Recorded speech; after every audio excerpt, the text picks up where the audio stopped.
So a lot has changed technically since Mortal Kombat. So the tech team's been hard at work with an all-new real-time lighting system. They have an all-new character material system, so the characters look really realistic.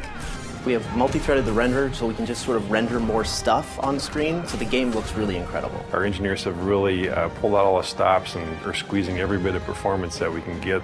In comic books, the characters are very bold and bright and graphic because you're dealing with hand-drawn imagery, whereas in our game we have the ability to render materials and a lot of details. So what we're trying to do is make these characters feel as if they've stepped off the page. You can see the leather and the metal and the rivets and all the things that make their costumes have dimension and weight in the real world.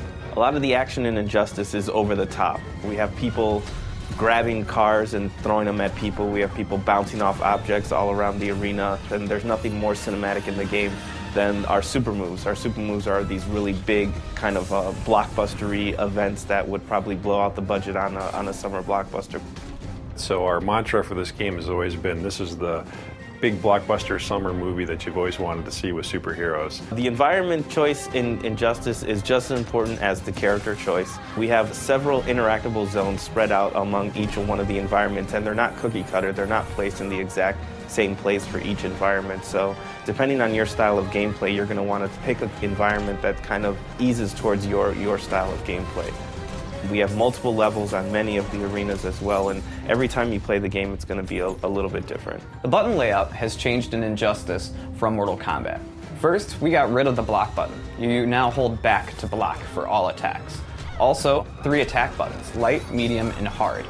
So the additional button we call the character trait button, and that's a specific attack designed to showcase each character. So in the case of Nightwing, he uses the button to switch between his Kali stance using Kali sticks and his staff stance where he uses a staff, and there's completely different attacks.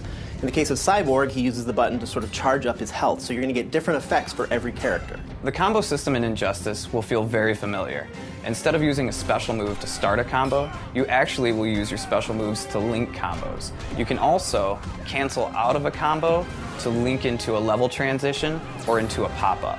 DC's been incredibly supportive on this project and actually pushing us to take things farther than we ever thought we'd be able to get away with. Superman in particular was fun to work on. We had a lot of freedom with trying things as far as materials and adding little armor bits and playing with the way that his logo ties into his cape, things like that, which normally you'd think you wouldn't have the freedom to play with such an iconic character, but DC was very supportive the whole way. The coolest thing about working on Injustice is obviously learning a lot more about the DC lore. DC has such a wealth of information and such a wealth of knowledge about their characters that it's really fun to kind of pick the brain of working with them and figuring out what would make their characters fit in kind of the NetherRealm universe. You know, if Superman had to fight in a hand-to-hand fight, what would he do? What would Catwoman do in that kind of situation?